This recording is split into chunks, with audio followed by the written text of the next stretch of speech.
Assalamualaikum warahmatullahi wabarakatuh. We're the crypto and will be explaining about the 6 key principles of reframing the current ALT curriculum in Indonesia. And as for the members of the crypto, it consists of me, Fani Nabila, and there will be my partner Intan Putri Rusvita. We've come to the first part, which is about the revising roles of teachers from a curriculum development perspective. In the curriculum development literature, there are three approaches to how teachers implement the curriculum at the classroom level. First one, we got delivering the curriculum. Teachers are required to follow predetermined curriculum materials. The teachers act as a carrier of the curriculum, which always carries out the pedagogical agenda based on standards.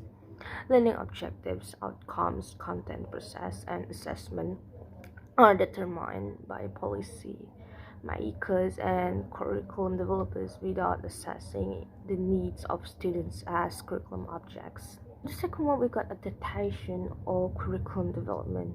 The teacher's role is to transform the curriculum as a plan of language policy product into a pedagogical endeavor, and it is trust with dismantling and enacting hidden curriculum and planned curriculum materials.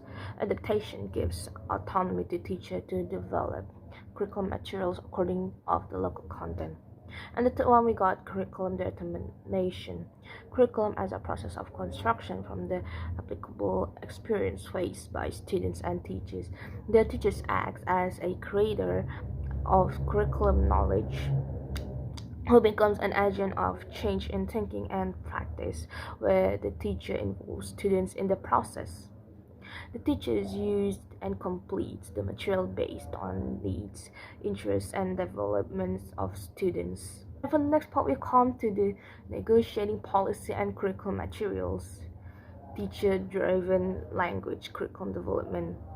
So the curriculum as a product of language policy and planning includes three elements that build the totality of the language curriculum.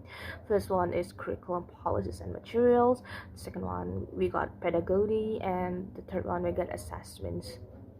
Curriculum changes are driven by ideological or political interest, not educational interest.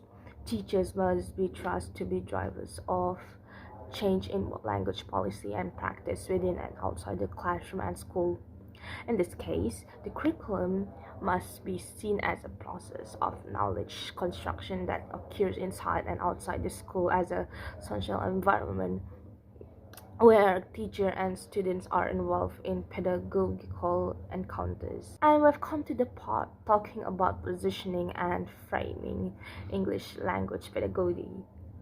Pedagogical is part of the experiential curriculum. Without pedagogy, the curriculum is only seen as a document of plan.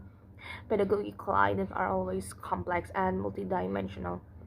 As regulated in the 2013 ALT curriculum, teachers and students must experience 5 stages of the learning process. First one, got observing. Two, we got ask, 3, experiment, and 4, 1, associating, and last but not least, number 5, communicating. Textbooks legitimates the teacher's roles as the deliverer of the curriculum.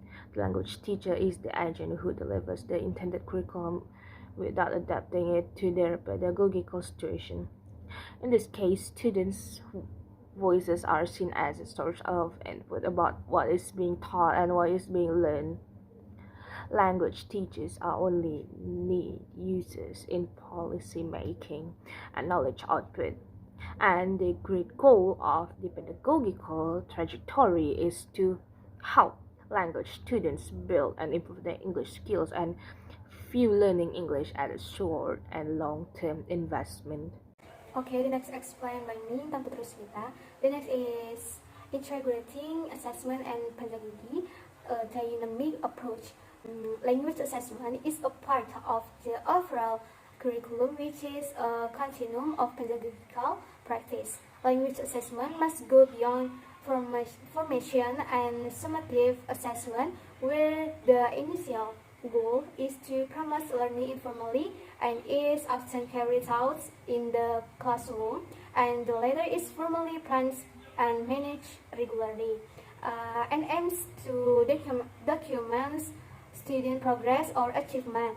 For this purpose, formal assessment is concerned with measuring student development outcomes and not directly with promoting development. Meanwhile, dynamic assessment as an approach helps language teachers understand their social worth as a source of ability. Okay, next is re-envisioning some language teacher training and education.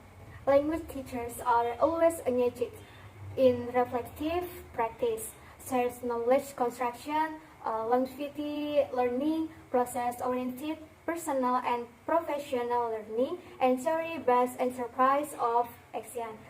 In order to produce language teachers who have all the relevant competencies, language teacher education and training institutions must provide curricula that touch on comprehensive theory of language policy and planning, as well as language curriculum development. Okay, and the last is sustainable vibrant teacher professional development. Teacher professional development, or TPD, as a means to improve schools, the quality of teachers, and the quality of student learning. Language teachers must be entrusted with the role of curriculum developer and makers so that they have various opportunities to be involved in sustainable and dynamic TPD activities, which must follow the principles of: first is collaborations, second is the impact of life, third is engagement, four is empowerment, and the last is sustainability. Okay, that's all from us. Thanks for your attention. Assalamualaikum warahmatullahi wabarakatuh.